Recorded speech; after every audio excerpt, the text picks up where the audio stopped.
Welcome. I'm here with Adam Hicks, a avid local runner and the founder of Summer Bash, one of our big summer events here in Regina. So welcome, Adam.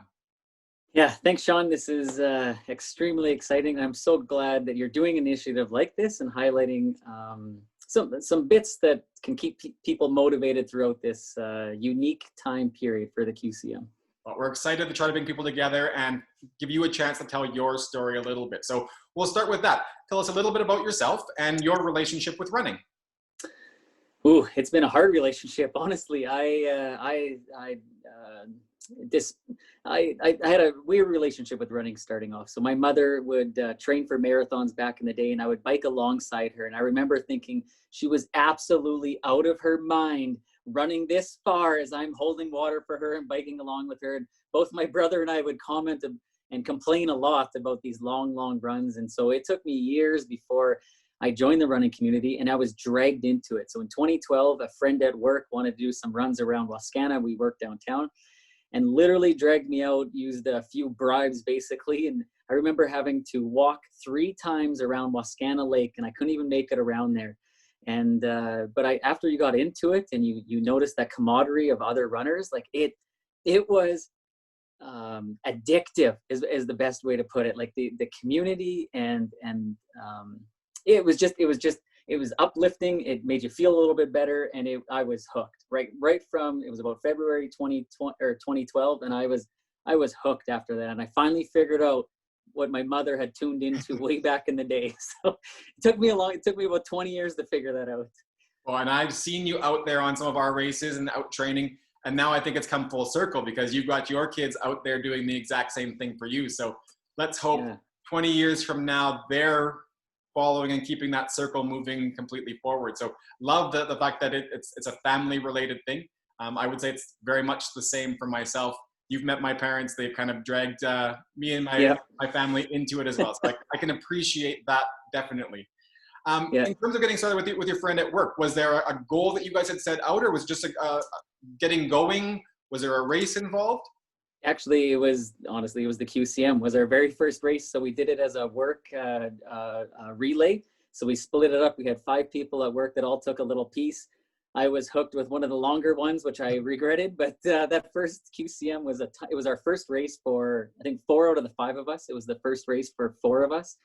And after you see thousands of people running around you, and it is so encouraging and motivating, with people on the sides of the streets, complete strangers cheering you on and encouraging you to keep on going. Like it was extremely positive. And so I still run with one of those fellows from work. Still to this day, we had a run scheduled actually in a couple hours here, but it's kind of neat that it's held us kind of a tighter bond, even though we've moved on to different jobs and different roles and things like that. It's still something nice that we can continue running together since back in 2012.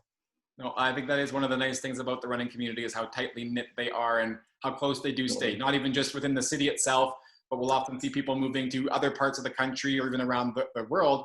And running often does bring them together. I mean, and we do have runners from Regina who travel a lot just to run. And the community they have when they travel abroad is absolutely incredible. So awesome to hear.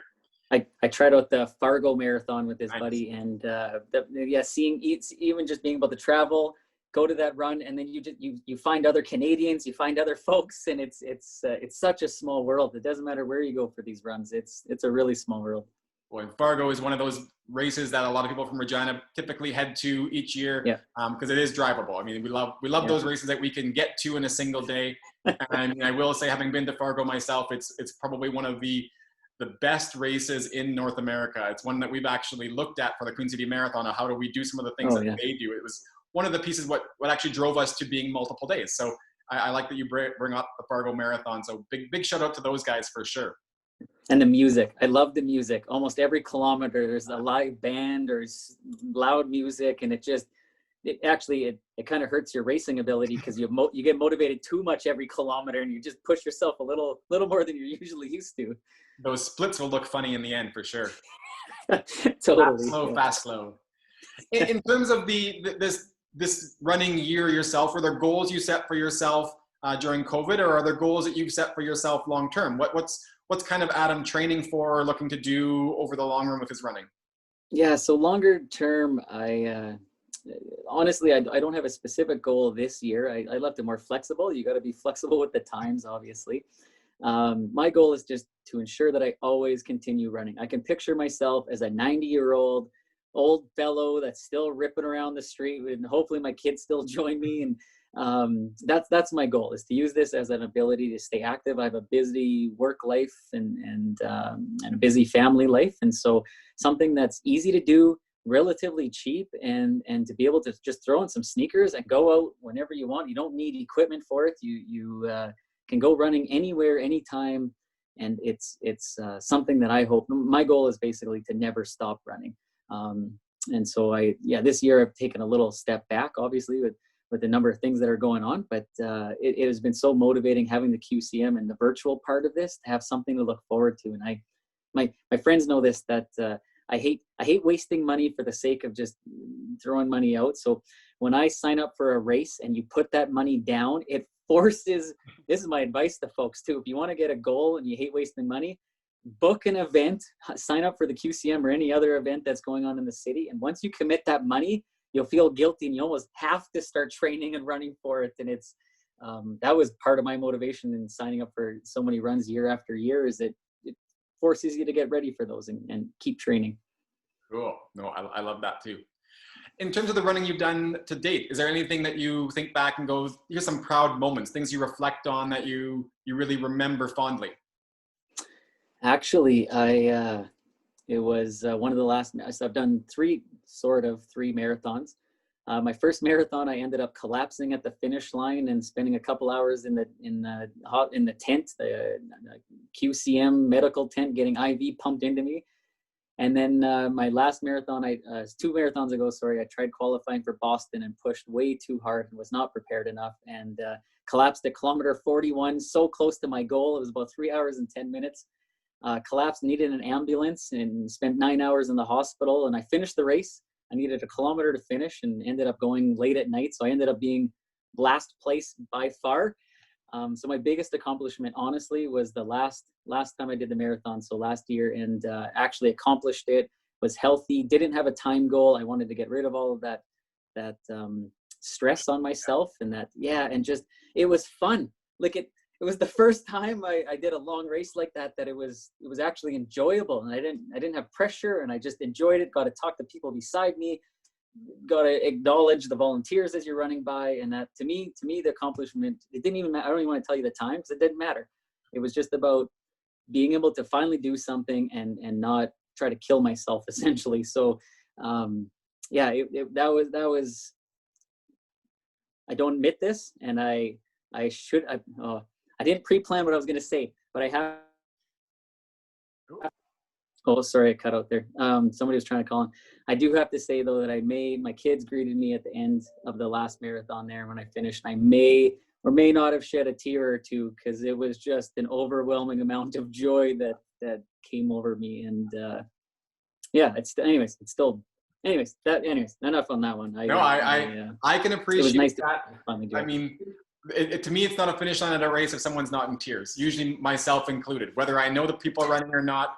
It's one of the hardest things to, I get choked up just thinking about it and talking about it, and I can see the same in your face. It's one of those moments that we can reflect back on, where there's such positivity, such strength, and such elation. I mean, a full marathon, you've struggled out there for hours, you've pounded the pavement, and it's something that so few people in the world have truly accomplished. So no, I mean, you should be very proud of it. And to me, there's nothing wrong with shedding a tear at a finish line, whether you're the runner, whether you're the family members, or whether you're just a spectator watching the whole thing go down.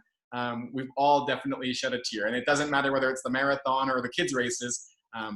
I've been guilty of those tears myself many, many times. So and it's just you and your family. Yeah, thanks. It's neat to finally have a goal after years and years to finally accomplish something, and then anyway, it's something that can't be beat. It's hard. That mental weight is lifted now. So I mean, going forward, it's something that you now know you're capable of. You've shown your body that you win. It doesn't. And next time you look to go do that, it'll be easier than the last time, which is the cool part about it. So running is very, very mental. And I mean, we've talked about this before in the past, the mental aspect versus the physical aspect, and how it's just about overcoming those fears, those emotions, and convincing ourselves that we can put one foot in front of the other over the entire distance that we're choosing. So kudos. Totally. Yeah, super cool. Yeah, thanks, Sean. A little bit about your running community. So, I mean, you've talked about the friends you kind of made throughout that running time, a little bit about family. Are there other things or other people that you've got in terms of your training, groups that you might run with, coaches that you've worked with in the past? What's kind of been that community for you? Yeah, I'm extremely competitive in my work and personal life and every other aspect of my life. So running is no different. And I joined the Pacers, but only for a couple of months because I was pushing way too hard and was so competitive. And those guys, lots of those folks, everybody's at their own level. But that level of competition was amazing. Those were the years where I hit all my personal best. But it was something I needed to slow down and take it back. So honestly, my running group now is my 2 children. I almost every single run, I have them beside me.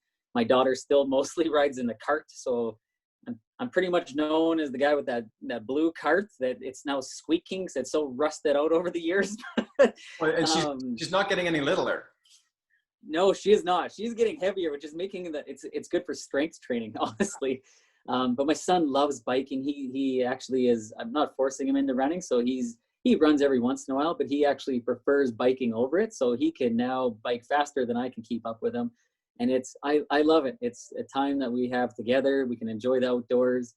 Even in the winter, they bundle up and bike beside me. We got a winter bike, and yeah, that is it makes me want to go for a run right now. This is like I'm going to go get the buggy out tonight and go for another run because it's something so awesome to be able to run with your family. And my 2 kids, I get them half time here, and so I fit in as many runs as I can.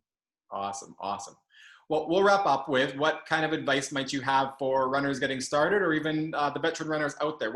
What's kind of Adam's words of wisdom? Honestly, my words of wisdom is don't listen to any other runner, because it's all about you and your personal ability and your timing and what is best for you, because everybody needs to figure out that. And so at the start, I was trying to take personal advice on what shoes are the best ones and which what do I need to eat and how many calories I need to produce before. And it's all of that is each of you will figure that out. So I don't even have a specific piece of advice. Is just that nothing is perfect. Don't worry about what the blogs say and what every coach says. It's about you figuring out what's best for your body. And the moment I figured that out for myself, that's where it all changed. Is that if I don't do this, I don't have to get so nervous because I didn't hit this and this objective that every single person has told me that I need to do. And it's all about just knowing what my body can handle and understand and working through that over the years and figuring out just what works best for me. So I encourage you to try it out. Try out different things, try out different foods, different gels, different like running shoes, and you guys will figure it out. So, what an awesome sport. Like running, nothing beats running. Like it's such a beautiful sport, and it's easy, and it's for everybody, every age and ability. And so it's yeah. And so Sean, thanks for keeping these I love the rebranding of Run Regina. Nothing is better than Run Regina, and it's such a beautiful concept in expanding beyond just the one weekend event and hopefully we can partner and do some fun school runs in the future. But it's coming. I love the idea of getting the whole community involved is awesome. Awesome. Well, thank you very much for your time today, Adam, and enjoy that run you're going to go for later today with the kids. And hopefully throughout September here, we'll see you completing your virtual race and sharing us some photos on our social media. We'd love to see you and be able to celebrate with you. So thank you very much today. Okay. Thanks, Sean.